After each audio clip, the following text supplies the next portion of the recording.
Колега Велковски, кога дискутирате секогаш за буџет, дискусијата ви е, слободно ќе се земам за право да кажам, квалитетна и имате познавање од повеќе области на економијата.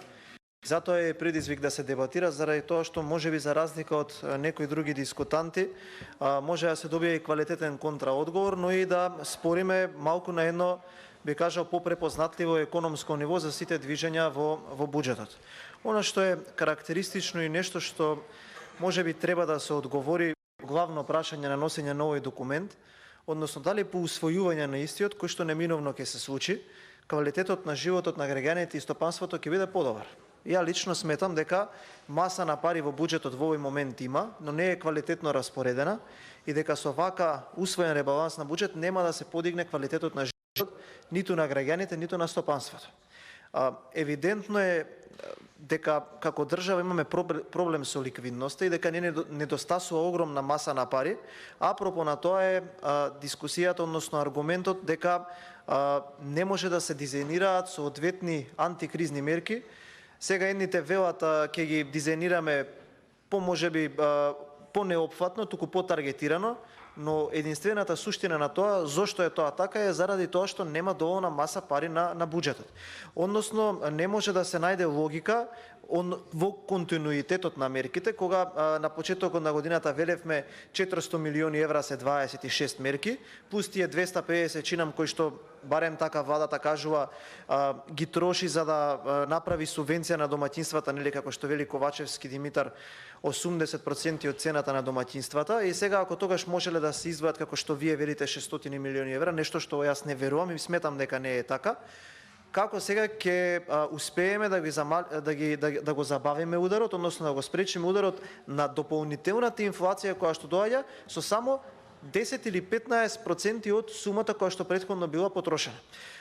Јас еве да речам или да кажам дека верувам дека во има економски тим кој што сака да им помогне на граѓаните и да го прифатам тој аргумент како таков, сепак не можам да најдам логиката дека не може да се дизајнираат антикризни мерки, освен тоа дека во буџетот навистина нема пари.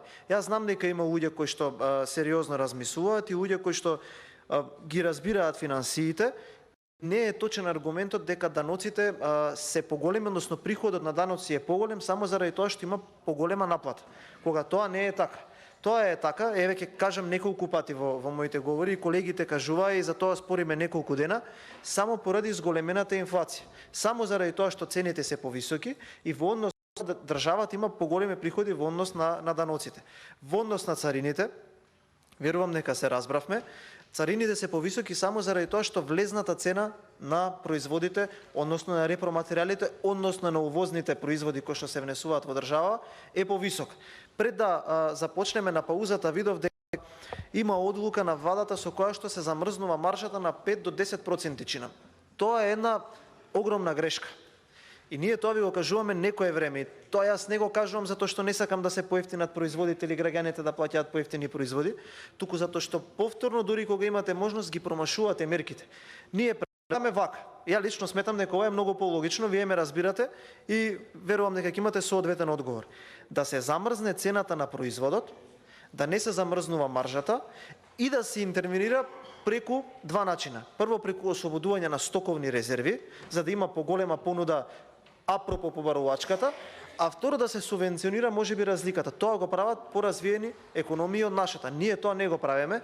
Повторно оставаме простор, влезната цена на производот да е повисока и оставаме можност за да имаме складирање на производи, затоа што, еве ќе кажам со шеќерот, во шеќерот има во државата неколку генерални, односно главни увозници, кои што најголемиот процент од шеќерот во државата го увезуваат и го чуваат во залихи заради тоа што не им се исплаќа за 5% маржа да го пуштаат во оптек. И тоа е нормално. Ја не велам сега дека тие прават правилно или неправилно, но можеби наоѓаат некоја економска логика. Зашто ние не ги санкционираме е сосема друга работа.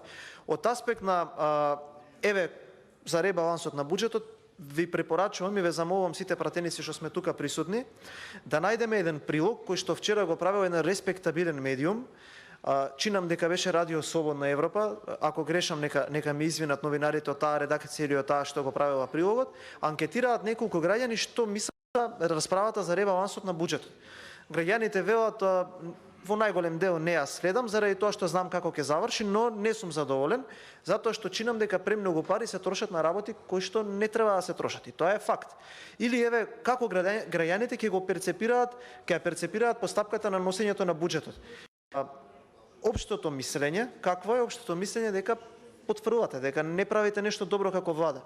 Општо прифатеното мнение е дека во државата во моментов не се живее убаво, дека не успеваме да одговориме на предизвиците. Не можеме да зборуваме ние тука за сосема некои споредни работи во моментот кога трите главни работи кои што влијаат на потрошувачката кошничка се покачени во небо. Јас не велам дека нема некоја увезена инфлација, да, тоа е точно, нешто влијае и од светските берзи, но многу од тие работи влијаат и од нас самите. Какви механизми ќе ги искористиме како влада, што ќе направиме, какви антикризни мерки ќе понудиме и колку сме спремни како држава да го функционираме тоа што ние сакаме како еве стопанството или граѓаните да го имаат помалку како удар на нивните буџети. Храната знаете со која цена е, горивата троцифрена цена е, струјата расте и еве ќе се земам слобода да кажам дека ова што се случува со блоковите невидено ќе ги оштети граѓаните. Заради тоа што тие понудени блокови скоро 90% од семејствата и домаќинствата во Република Македонија ќе ги стават под индустријска потрошувачка на мало претпријатие. И тоа ќе биде дополнително оптоварување. Јас во овој ребаланс на буџет, ако мене нешто ми пречи, не гледам како ние како влада, како држава ќе успееме во наредните 6 месеци, односно за 3 месеци од сега, еве за 2 да речам, ќе почнеме или како ќе се справиме со грејната сезона. Ќе имаме најстрашна зима. И тоа е факт, тоа не го кажува само Ковачевски и Димитар, тоа го кажуваат посериозните, посилните европски држави. И го слушам Александар Вучич на настанот Отворен Балкан, господинот вели час побрзо да формираме работни групи, за да успееме сите овие држави заеднички да надминеме тешката зима. Кај нас го нема тоа. Во буџетов велите има 70 милиони евра. Се слагам со вас и тоа е факт. Но има едно дополнително прашање. Што правиме ако тие средства отидат на докапитализација или за ликвидната состојба на Елем? Немаме простор тогаш да интервенираме кај граѓаните. Еве, струјата е покачена, оние што се грејат на струја, тоа ќе го почувствуваат. Кубик на дрва доаѓа до отприлика кубик 5000 денари, пелетите како трите енергенси кои што се главни веќе се доближува до 300 денари вреќе. Србија го забрани увозот, што ќе направиме ние како држава? Треба и во таа насока да размислуваме. Затоа велам како можеме ние тука да се зборуваме и ние нема да се согласиме. Тоа е факт, јас тоа не го спорам. Но тие се трите неколку прашања кои што ние треба да ги одговориме кон граѓаните. И врз основа на што граѓаните ќе формираат мислење дали овој ребаланс ќе даде одговор на прашањата или нема да даде одговор на прашањата. И тоа е вака главната суштина. Горе долу мислам дека имаме можност затоа што ќе имаме доста вака време да спориме во општата расправа и во амандманската.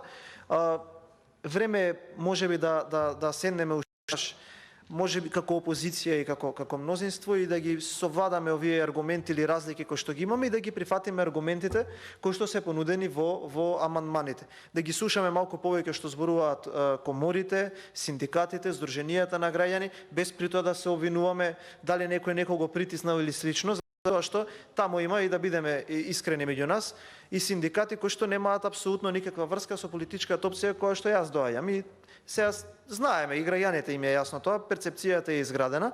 Така што еве јас да сумирам, верувам дека во овој момент вака концепиран ребаланс на буџет нема да ги даде одговорите на прашањата кои што ги имаат граѓаните. Кризата ќе продолжи да се продлабочува. Овој месец веќе ќе видиме, додека излеа расправаме за буџетов, ќе излезат и најновите бројки од Народната банка, па повторно ќе доживееме шок со инфлацијата, која што е секој ден скоро се повисока, влезните цени, односно импутите на инфлацијата се повисоки, граѓаните се помалку имаат можност да трошат од нивните плати, го губат чекорот со инфлацијата, ќе почнува. Имаше еден загрижувачки прилог пред некој ден на една национална телевизија каде што еден господин вели ако јадевме 3 пати на ден ќе јадеме сега еднаш и тоа е факт и тоа е реалност. Кога ќе дојдат зимските месеци повторно ќе чекаат граѓаните после 22 часот за да уклучуваат електрична енергија да се згреат и ја лично сметам дека во овој ребаланс на буџетот ние моравме да дадеме одговори на тие прашања. Затоа што ако велиме дека е криза, да ги детектираме кои се главните три прашања во однос на кризата и таму да ги насочиме сите наши ресурси. Во овој момент моето мнение, а и мнението на поголемиот дел од граѓаните на Република Македонија е дека како држава и како влада едноставно не успеваме да се справиме со предизвиците. Ви благодарам.